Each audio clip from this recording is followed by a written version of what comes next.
আসসালামু আলাইকুম বন্ধুরা, সবাইকে সিস্টার্স কিচেনে স্বাগতম। আবার একটি নতুন ভিডিও নিয়ে আপনাদের মাঝে চলে এসেছি। আজকের রেসিপি হলো ভেন্ডির খাসি, তো দেখতে থাকুন। আপনারা হয়তো ভেন্ডি অনেকভাবে রান্না করে খেয়েছেন, কিন্তু এইভাবে হয়তো কখনো খাওয়া হয়নি। এই ভেন্ডির খাসিটা এত বেশি মজার যে আপনাদের কি বলবো, আপনারা যদি না খান এটার সাথে একদমই বুঝতে পারবেন না যে আসলে কিরকম। প্রথমে আমি ভেন্ডিটাকে দু সাইড থেকে কেটে নিয়েছি, তারপর মাঝখানে কিছু কেঁচা দিয়ে নিয়েছি, তারপর সুন্দরভাবে ধুয়ে নিয়েছি। প্রথমেই চুলায় একটা পাত্র বসিয়ে দিলাম, তারপর পরিমাণ মতো সয়াবিন তেল দিয়ে দিব, সামান্য লবণ দিয়ে দিলাম, তারপর ভেন্ডিগুলোকে দিয়ে ভেজে নিতে হবে।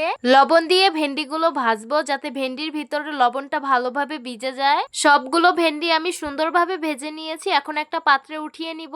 ভেন্ডি ভাজা তেলে সামান্য তেল দিয়ে দিব, তারপর কুচিয়ে রাখা পেঁয়াজগুলো দিয়ে দিব, পরিমাণ মতো আদা রসুন বাটা দিয়ে দিব, গোটা চারেক কাঁচামরিচ দিয়ে দিব, পরিমাণ মতো হলুদ মরিচ ধনিয়া গুঁড়ো একসাথে মিলানো ছিল সেটাই দিয়ে দিব, সামান্য একটু ভেজে নিব। তারপর সামান্য একটু পানি দিয়ে মশলাগুলো খুব ভালোভাবে কষিয়ে নিতে হবে।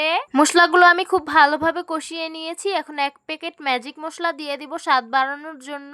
ভেজে রেখেছিলাম ভেন্ডিগুলো দিয়ে সামান্য কষিয়ে নিব।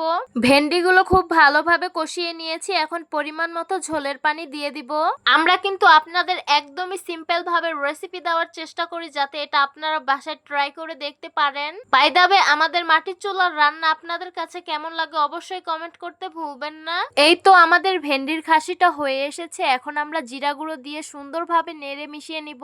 এই তো আমাদের তরকারিটা হয়ে গেছে, এখন নামিয়ে পরিবেশন করে নিব। তো গরম গরম ভেন্ডির খাসি পরিবেশন করে নিলাম, দেখতে খুবই লোভনীয় লাগছে আর খেতে কিন্তু খুবই সুস্বাদু হয়েছে। আপনারা হয়তো ভেন্ডি অনেকভাবে রান্না করে খেয়েছেন, কিন্তু এইভাবে হয়তো কখনো খাওয়া হয়নি। এই ভেন্ডির খাসিটা এত বেশি মজার যে আপনাদের কি বলবো, আপনারা যদি না খান এটার সাথে একদমই বুঝতে পারবেন না যে আসলে কিরকম।